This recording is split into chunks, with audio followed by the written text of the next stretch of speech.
गुरुमुख के बिना दंपति जीवन नापाक है, यानी महा अशुद्ध है। कोई भी कार्य सामाजिक हो या कोई भी धार्मिक कार्य कर नहीं सकता वह दंपति जीवन बिना गुरुमुख के, क्योंकि वह अशुद्ध होते हैं। मैं सुरेंद्र कुमार कुरे, जिला बलरामपुर, रामनगर, छत्तीसगढ़,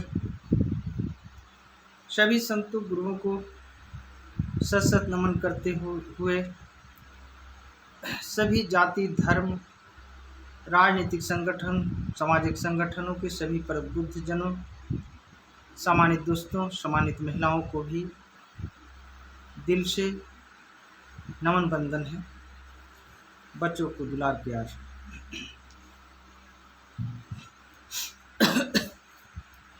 दोस्तों,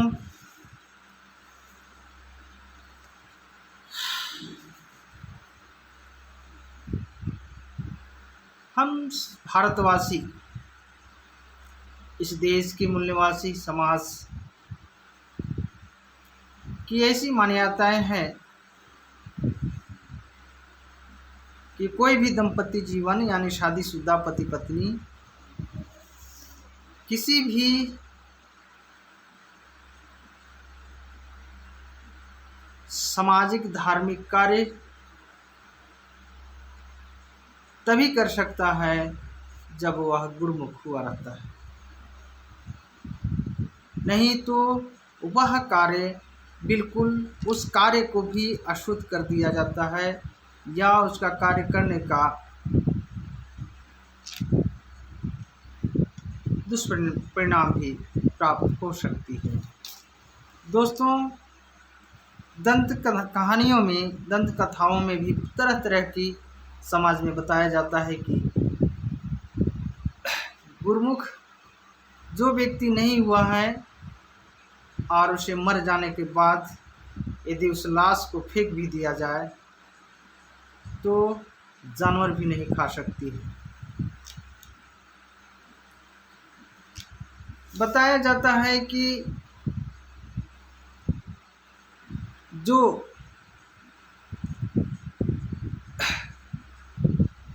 उपरोहित हुआ करते हैं या जो गुरुमुख कराने वाले जो ब्राह्मण देवता होते हैं स्पेशल, उनसे गुरुमुख कोई भी व्यक्ति यदि करा लेता है जो दंपति जीवन में, तो वह गुरु का आगमन चेले के यहाँ अपने घर से आगमन से ही उनके चेले के यहाँ जानकारी स्वप्न में भी दे दिया जाता है और उस चेले को ये पता चल जाता है कि अब हमारे गुरु महाराज का आने का समय आ चुकी है। जैसी प्रस्थान घर से अपना करते हैं चेले के यहाँ गुरु महाराज, तो चेले के यहाँ खुशहालियाँ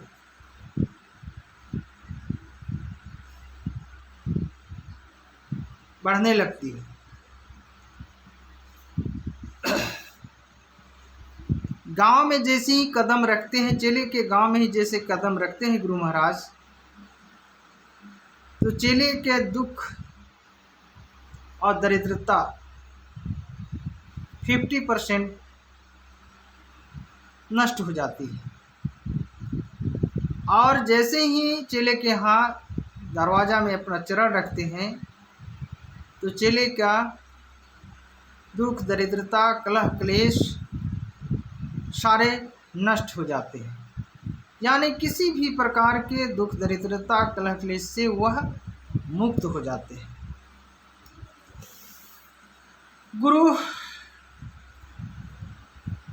गुरुमुख होने का मतलब है कि गुरु अच्छे जगहों पर उस दंपति जीवन को मरने के बाद भी ले जाया करते हैं। इस प्रकार के बहुत सारे दंत कथाओं में भी बताया जाता है अब रही सवाल कि अब हम सब इस बात को जानने की कोशिश करेंगे कि सदियों से चली आ रही है इस परंपराएं, हमारे पुरखे के पुरखे से यानी कई पीढ़ी से मानते आ रहे हैं, वर्तमान समय में भी हम सभी मानते आ रहे हैं और इस चीज़ को करते भी आ रहे हैं। सवाल के रूप में यह होता है कि क्या हम सभी के जितने भी गुरुमुख हुए और ये भी बताया जाता है कि गुरु महाराज को जितना से भी जितना आप दान पुण्य करेंगे, माने दान दक्षिणा करेंगे, उतना ही चेले के यहाँ सस बरकत सारे मनोकामना की पूर्ति होगी। तो क्या आज तक ऐसे चेले जितने भी दंपति जीवन गुरुमुख हुए हैं उनके कहने के अनुसार कर रहे हैं, हम सब मान रहे हैं? क्या दुख दरिद्रता से हम सभी मुक्त हो पाए आज तक? क्या आपसी कलह क्लेश से मुक्त हो पाए आज तक? क्या हम सभी में आपसी सामंजस्यता, भाईचारा, न्याय मिली? क्या हम लोगों के ऊपर गुरु की कृपा आज तक बरसी? इस प्रकार से बहुत सारे परंपराएं जो चली आ रही है, जिसमें कि हम सभी मानते हैं कि ऐसे करने से हम सभी की भलाई होगी, किंतु आज तक कोई भलाई नहीं दिख रही है। क्यों? क्योंकि यह बात सार्थक नहीं है, यह कृत्य सार्थक नहीं है। हम इसलिए कह रहे हैं कि यह सार्थक नहीं है कि यह सभी सारी चीज़ें अंधविश्वास पाखंड की घेरे की यह षड्यंत्र है, और यह षड्यंत्र विचारधारा में कोई भी इंसान का इंसानियत में कोई भी प्रगति नहीं हो सकती है, प्रगति नहीं हो सकती है। इंसान का इंसानियत में ही प्रगति है। षड्यंत्रकारी अंधविश्वास पाखंड में इंसान का इंसानियत का प्रगति कभी विकास कभी नहीं हो सकती है। इसके लिए हम सभी को सर्टिफाइड रूप में जानना यह होगा कि क्या यह इस प्रकार से जो मान्यताएं चली आ रही है सदियों से, आज जो वर्तमान स्थिति में हम सभी देख रहे हैं, क्या यह बात सटीक है? इसको मिलान करने के लिए क्या करते हैं, सभी पूजा पाठ गुरुमुख आदि कार्य सभी इसी के अंतर्गत में है। लेकिन आज देख रहे हैं कि बहुत सारे ऐसे कुकृत ऐसी लोग कर रहे हैं, तो क्या ऐसे लोगों के ही मानसिकता में पवित्रता क्यों नहीं हो पा रही है?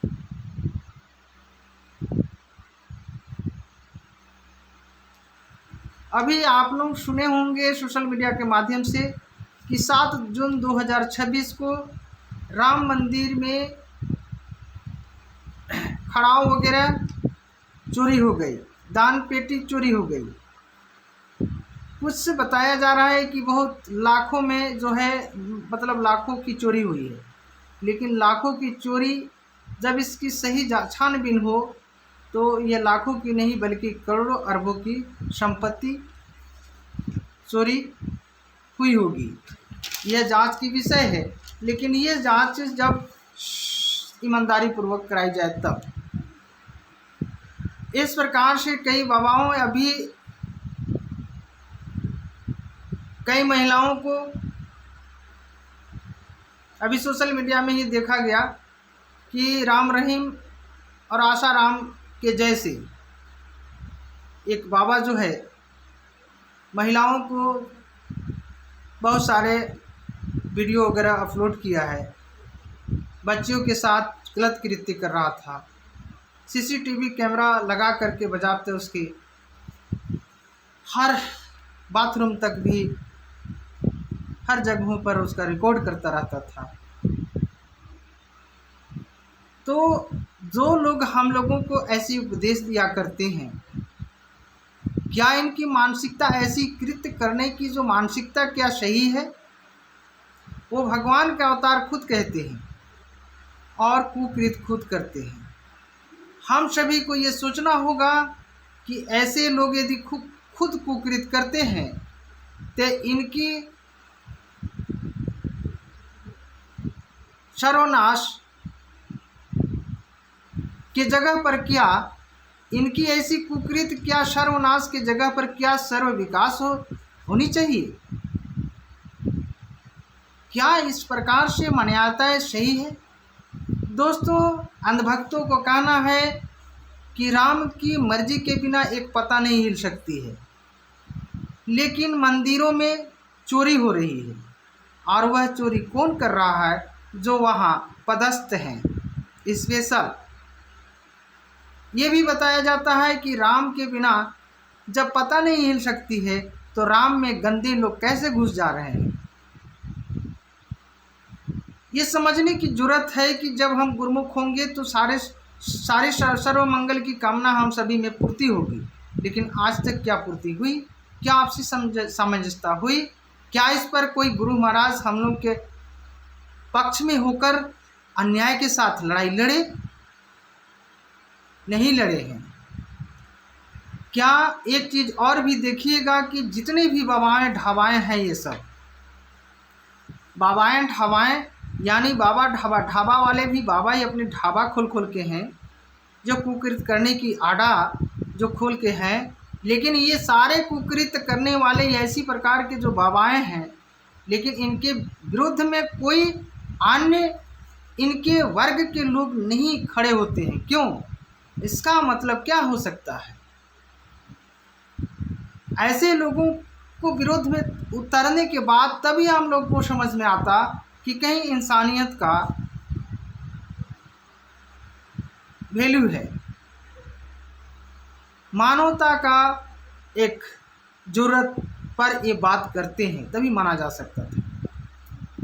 दोस्तों, हम किसी भी धर्म आस्था का विरोधी नहीं हूँ, ना ही मेरे को किसी व्यक्तिगत रूप से विरोधी रहता है। लेकिन दोस्तों, हम इस चीज़ को देखते आ रहा हूँ कि आज जितना ही हम लोग कर्म कांड के अंदर में फंसते जा रहे हैं, उतना ही हम लोगों की सर्व विकास की जगह पर सर्वनाश होती जा रही है। तो क्या ऐसे कृत्य को करना जरूरी है या नहीं? इसलिए इसका उत्तर सही होगा कि एक बार आप लोग प्रैक्टिकल करके देखिए। हम सभी देश दुनिया के लोगों से मैं निवेदन करना चाहता हूं कि हमारी बात को ना माने आप लोग, लेकिन आप लोग इतना कम से कम अपने तर्क को बढ़ाइए, अपने क्षमता को लाइए कि इतने दिन तक यदि आप झेलाए हैं, इतने सारे करते हुए भी यदि आप इतना कष्ट में हैं, तो सदियों से आज तक यदि हमारे पुरखों से लेकर के हम लोग भी अपनी उम्र में जो कर रहे हैं, तो आप यदि 40 साल से काम कर रहे हैं, इसको आपकी उम्र 40 साल से हो रही है, 30 साल से हो रही है, मान लीजिए किसी का 50 साल 70 साल 80 साल हो रही है, उनको छोड़ दीजिए। हम सभी यंग बॉडी लोगों को भी, हम यंग लोगों को मैं कहना चाहता हूँ कि आप 30 साल से 25 साल से निरंतर करते आ रहे हैं, आप कम से कम 2 साल 1 साल करके देखिए प्रैक्टिकली रूप से आप उसको, कि इसके जगह पर बल्कि जो इस प्रकार से कर्म कांड के आधार पर यदि काम कर रहे हैं, इसको 1 साल साइड कर दीजिए, मुश्किल से 1 साल साइड करके देखिए। जो मानवता, क्षमता, स्वतंत्रता, बंधुता और न्याय के आधारित आप इस प्रकार के काम करिए, अपने जीवन में अमल करिए, अमल करने की काम करिए। कोई भी अन्य शक्ति यदि आपको छू देगा और यदि नाश कर देगा, तो जो कहिएगा माना जाएगा। लेकिन षड्यंत्रकारियों के द्वारा मनुष्य के द्वारा नहीं होना चाहिए। किसी षड्यंत्र में जानवर के द्वारा या किसी भी षड्यंत्र में किसी को नुकसान को नहीं, मैं नहीं कह सकता, क्योंकि षड्यंत्र के माध्यम से भी कई प्रकार के मारा जा रहा है, इसकी हम बात नहीं कर रहे हैं। हम इस बात को कर रहे हैं कि यदि आप समाज में जीवन जी रहे हैं तो आप इस चीज़ को करके देखिए, और इसमें यदि आपको फलित नहीं मिलता है तो जो कहिएगा मान लीजिए। हमने दोनों चीज़ों का अनुभव किया है, हमने जो दोनों चीज़ को काम कर रहा है। बात यह है कि यदि आज की दुनिया में जो लोग मानवता की बात करते हैं, अहिंसा की बात करते हैं,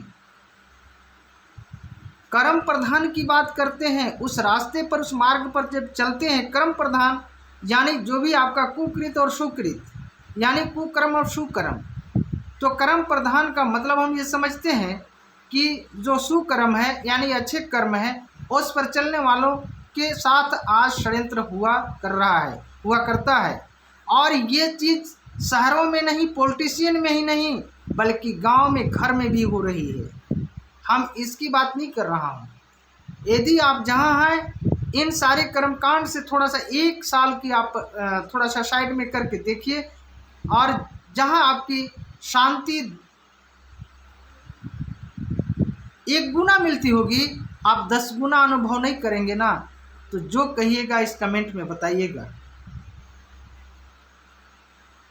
बशर्ते षड्यंत्रकारी वही षड्यंत्रकारी होते हैं कि मजबूर करते हैं कि हमारा धर्म को नहीं मानता है। अरे भाई, धर्म क्या चीज़ होता है? जिस धर्म के आधार पर छल करना, शोषण करना, छल करके लूटना, धर्म के नाम पर पूजा पाठ के माध्यम से लूटना समाज को, जब किसी का कष्ट है, जब किसी का तबीयत खराब है, तो आप उस कष्ट के समय, उस तबीयत खराब के समय आप कर्म कांड के माध्यम से क्यों नहीं, उस शक्ति से क्यों नहीं रोगी को तबीयत ठीक कर देते हैं? डॉक्टरी इलाज की क्या जरूरत पड़ती है? इस प्रकार की आप अपना प्रैक्टिकल में लाइए।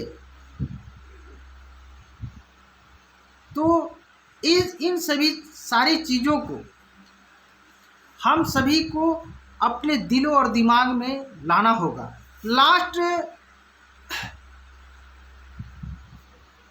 लास्ट इस वीडियो के लास्ट बिंदु में मैं कहना चाहूँगा दोस्तों कि ये इस प्रकार की सारी चीज़ की ये धर्म के आधार पर मैं नहीं मानता हूँ।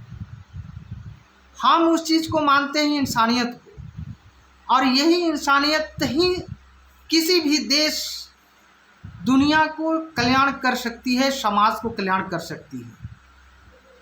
छल कपट, धोखा देना, षड्यंत्र जाल में फंसा करके किसी को मारना, किसी को हम कह रहे हैं जो कि इस कर्म कांड के आधार पर करो, और नहीं करोगे तो षड्यंत्र के जाल में फंसा कर मारना, ये कोई इंसानियत नहीं है, बल्कि यही मनवादी षड्यंत्र है। जो लोग अपने आप को शक्तिशाली कहते हैं, अपने आप को जो बहुत चरित्रवान कहा करते हैं दोस्तों, वही लोग आज कुकर्म कर रहे हैं। लेकिन कुकर्म करने वालों के विपरीत जिस वर्ग की समाज जो होती है, आज उन लोग क्यों नहीं रोड पर उतरकर उनका विरोध करते हैं? जबकि इसी भारत की हम सभी नून नमक रोटी खा रहे हैं, इसी भारत की सारे संसाधनों का हम उपयोग कर रहे हैं, और इसी भारत में रह रहे हैं। तो इस भारत की कल्चर को, जो वास्तविक जो इस भारत की संस्कृति है, उसको हम क्यों विलुप्त करना चाहते हैं? इसका मतलब साफ है कि हम कहीं ना कहीं षड्यंत्र कर रहे हैं, या तो षड्यंत्रकारियों के साठगांठ में होकर समाज को कमज़ोर बनाने की काम कर रहे हैं।